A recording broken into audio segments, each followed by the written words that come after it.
En 1978, j'ai créé le Cercle d'études de recherche sur l'identité juive, qui était dans le refus des modèles dominants, comme je les appelais. Refus du modèle israélien, refus du modèle synagogal, refus d'adhérer à un schéma déjà existant, déjà en place. Et je pense que c'est extrêmement juif d'être dans le refus, dans une façon de se démarquer d'une orthodoxie, d'une orthopraxie, d'un consensus. Le juif, instinctivement, se méfie des consensus parce que c'est souvent un syncrétisme et il va être obligé de décomposer, de dénoncer ce syncrétisme. Donc, il y a quelque chose dans le sang, si on peut dire, juif, du refus, de la méfiance envers tout ce qui est installé, instauré,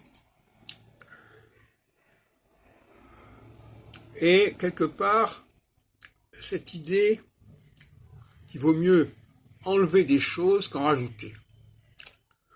C'est une façon de plutôt revenir vers l'origine que de se projeter vers l'avenir, vers la fin des temps, etc.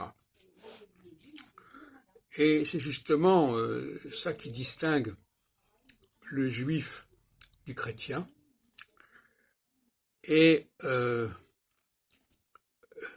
qui les oppose, puisque le juif veut revenir aux origines et le chrétien veut dépasser les origines,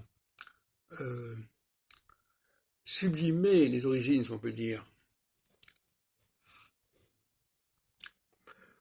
Et donc, être juif ne s'inscrit pas dans une nationalité quelconque. C'est supranational, le judaïsme, le juif, la conscience juive. Et donc, même s'il ressemble à l'humanité qui l'environne, il entend s'en démarquer.